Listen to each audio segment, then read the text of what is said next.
Assalamualaikum warahmatullahi wabarakatuh. Oke,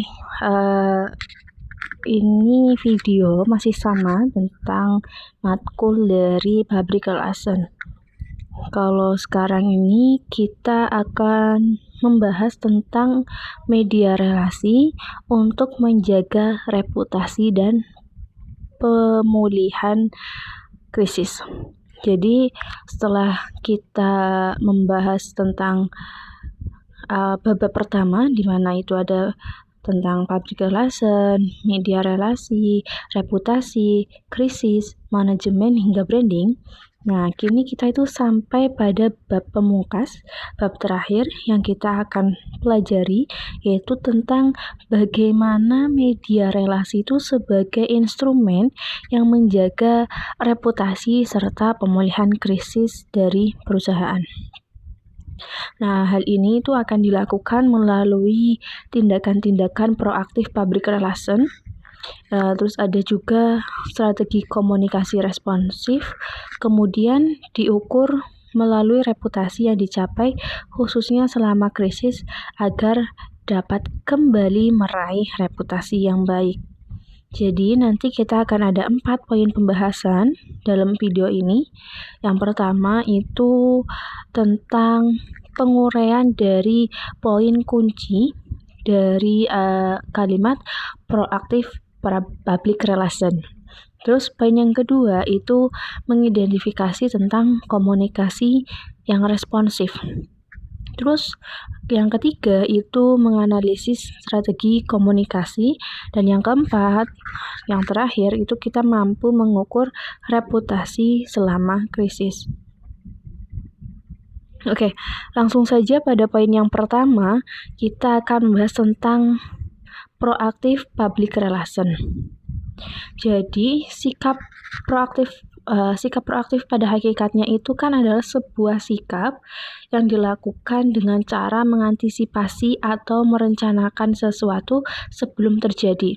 Jadi kita mengantisipasi atau memberikan intinya kita mengantisipasi sebuah masalah sebelum terjadi kayak gitu. Jadi ancang-ancang ibaratnya kayak gitu. Terus sebenarnya dalam kehidupan sehari-hari, sikap proaktif itu memiliki peran yang signifikan dalam meningkatkan kualitas hidup seseorang. Kalau menurut Stephen R. Covey, penulis buku yang berjudul dengan The 7 Habits of Highly Effective People, beliau itu mendefinisikan proaktif itu sebagai respon terhadap situasi yang didasarkan pada nilai dan prinsip pribadi daripada emosi atau keadaan. Jadi dari definisi ini tuh menekankan bahwa pentingnya mengambil tindakan yang dipimpin oleh nilai-nilai dan prinsip-prinsip yang kita pegang, bukan oleh reaksi emosional terhadap situasi eksternal. Jadi kita itu jangan menggunakan emosi ketika akan mengambil atau menghadapi situasi seperti itu. Jadi jelas banget ya bahwa sikap proaktif itu memang direncanakan guna mengantisipasi sesuatu yang akan dihadapi. Nah, di sini masa-masa sekarang itu banyak banget perkembangan yang terjadi. Nah, untuk itu, jadi kita itu penting adanya adaptasi dan inovasi, terutama dalam bidang public relation. Guna untuk apa sih sebenarnya? Ya, guna untuk menjawab tantangan dan peluang yang muncul dalam era digital dan globalisasi. Dan ini tuh akan menjadi bagian dari sikap proaktif tadi, yaitu sikap proaktif dalam menjalankan tugas-tugas dan fungsi dari public relation. Jadi nanti itu proaktif public relation itu merupakan pendekatan strategis yang vital dalam dunia bisnis kontemporer. Nah, salah satu strategi efektif dalam proaktif public relation itu adalah dengan melakukan pendekatan secara aktif dengan publik sasaran. Jadi dengan berkomunikasi secara terbuka dan jujur, perusahaan itu dapat membangun hubungan yang positif sehingga dapat merespon secara cepat terhadap perubahan lingkungan yang dinamis. Jadi dengan demikian nanti itu perusahaan akan dapat mengantisipasi masalah sebelum menjadi krisis yang merugikan. Nah, untuk penerapan proaktif public relation ini itu menuntut kita untuk mempunyai kemampuan dalam menganalisis terhadap kebutuhan dan harapan publik. Dengan menyediakan informasi yang akurat dan transparan, perusahaan itu dapat memperkuat citra positifnya di mata masyarakat. Jadi kesimpulannya apa nih? Jadi kesimpulannya proaktif public relation itu merupakan aset berharga bagi perusahaan dalam membangun hubungan yang baik dengan publik. Dengan strategi komunikasi yang antisipatif, perusahaan itu dapat menghadapi tantangan dengan lebih efektif dan meraih keberhasilan jangka panjang. Masuk pada poin kedua, yaitu tentang strategi komunikasi responsif. Sebenarnya strategi komunikasi responsif itu apa? Jadi strategi komunikasi responsif adalah sebuah strategi komunikasi dalam rangka membangun hubungan yang baik dengan audiens dengan cara-cara yang tepat, cepat, dan lalu selalu mengikuti perkembangan zaman. Jadi, dengan menerapkan strategi ini, komunikator itu dapat memperkuat hubungan dengan audiens, meningkatkan kepercayaan, dan juga merangsang keterlibatan dalam interaksi komunikasi. Nah, untuk hal itu, ada hal-hal yang perlu diperhatikan dalam strategi komunikasi yang responsif.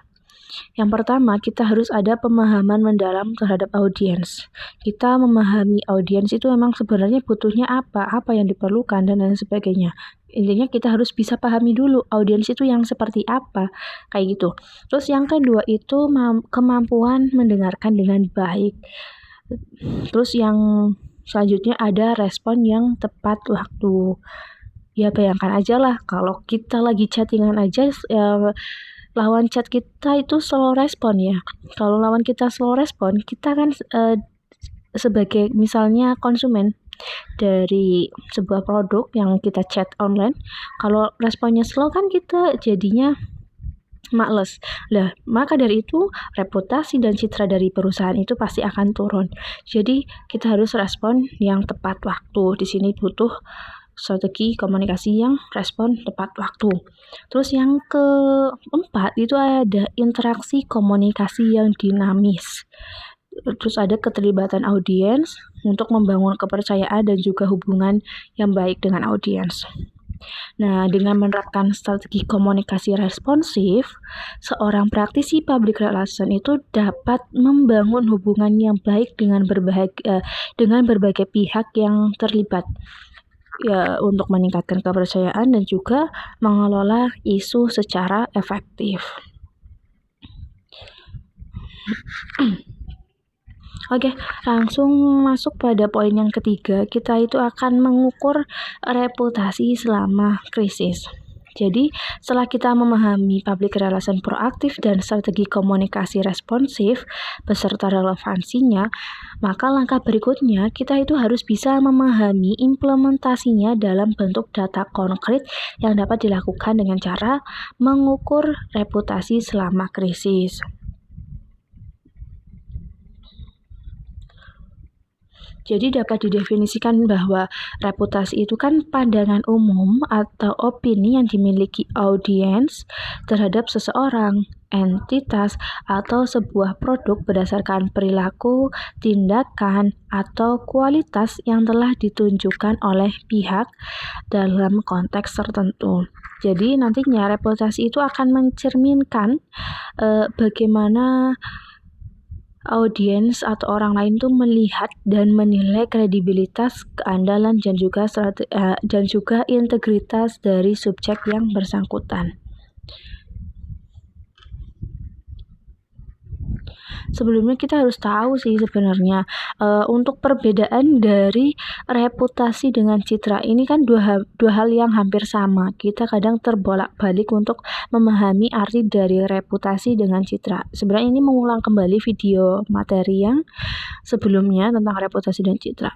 Jadi intinya perlu kita bedakan antara reputasi dengan citra.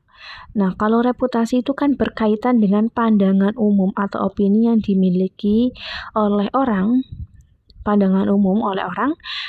ya terhadap suatu entitas berdasarkan perilaku atau kualitas yang ditunjukkan. Jadi ini pandangan orang lain terhadap pihak kita internal seperti itu. Kalau citra itu lebih fokus pada opini yang telah dibangun atau disusun oleh entitas untuk mempengaruhi persepsi orang lain terhadapnya. Jadi, kalau reputasi itu kan bersifat eksternal dan juga tercermin dari apa yang dilihat oleh orang lain.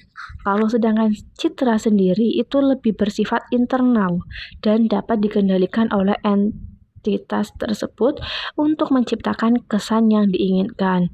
Jadi kesimpulannya bahwa reputasi itu kan hasil kerja keras pembentukan citra yang membutuhkan waktu. Jadi outputnya kita melakukan citra yang baik, untuk membangun citra yang baik nanti kita akan mendapatkan outputnya itu apa? Bentuk ya reputasi yang baik. Untuk itu citra itu bahkan kan pastinya membutuhkan waktu untuk membangun sebuah citra yang baik. Kita itu bisa membutuhkan waktu, bahkan bisa yang bertahun-tahun. Kebalik. Jadi kalau reputasi itu kita membangunnya itu bertahun-tahun, butuh waktu lama ya. Kalau citra itu dapat dibuat seketika bahkan sejak awal, sehingga tidak memerlukan waktu yang lama.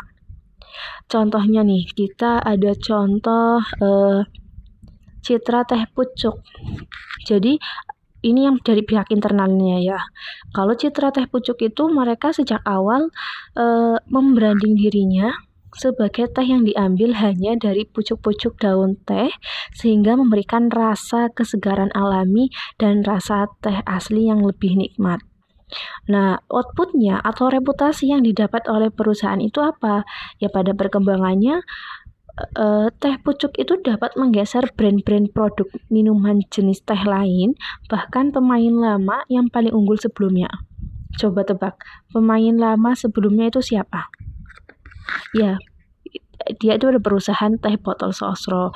Nah, berkat pembentukan citra selama kurun waktu itu, maka teh pucuk itu menjadi lebih naik daripada teh sosro. Reputasinya naik, reputasinya bagus seperti itu. Oke, untuk mengukur reputasi kita selama krisis, itu dapat diukur melalui beberapa metode. Yang pertama itu ada survei opini publik. Kita itu melakukan survei untuk mengukur pandangan dan persepsi masyarakat terhadap entitas selama krisis. Terus yang kedua ada analisis media sosial. Kita akan memantau aktivitas dan sentimen di media sosial untuk melihat bagaimana entitas dipandang dan dibicarakan selama krisis. Terus yang ketiga itu ada evaluasi isu dan respon. Kita akan menganalisis bagaimana entitas menangani isu-isu krisis serta evaluasi respons yang diberikan guna untuk mengukur atau mengetahui dampaknya terhadap reputasi. Langkah yang keempat itu ada evaluasi stakeholder. Jadi kita akan melakukan evaluasi terhadap pandangan dan juga kepercayaan stakeholder terhadap entitas selama krisis. Terus yang terakhir atau yang kelima itu ada pengukuran kinerja keuangan. Kita akan mengamati indikator keuangan yang dapat mencerminkan dampak reputasi selama krisis. Seperti contohnya penurunan penjualan atau harga saham. Nah, dengan menggunakan pendekatan di atas tadi, entitas itu dapat mengukur seberapa besar dampak krisis terhadap reputasi mereka dan merencanakan strategi pemulihan reputasi yang efektif.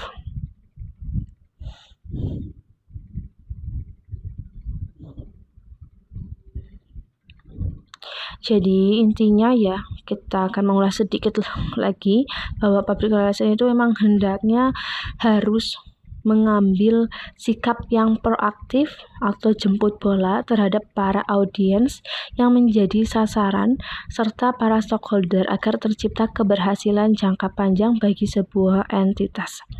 Jadi untuk hal itu maka perlu dilakukan strategi jitu agar tepat sasaran.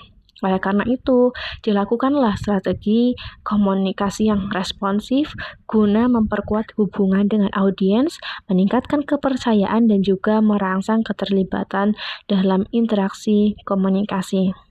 Pada akhirnya, dua unsur yang saling berkaitan antara public relation proaktif dengan strategi komunikasi responsif ini akan berperan penting dikala sebuah entitas itu memasuki masa krisis. Kedua unsur tersebut akan berperan penting dalam menjaga reputasi dari entitas terkait. Survei opini publik, analisis media sosial, evaluasi terhadap audiens dan stakeholder, serta pengukuran kinerja keuangan itu menjadi indikator dalam mengukur reputasi selama krisis. Oke, kita sudah sampai di penghujung pembahasan. Kurang lebihnya apabila masih ada pemahaman yang kurang jelas bisa diulang terus videonya, bisa dilihat juga video-video yang sebelumnya. Saya Titi Amarwati, pamit undur diri. Wassalamualaikum warahmatullahi wabarakatuh.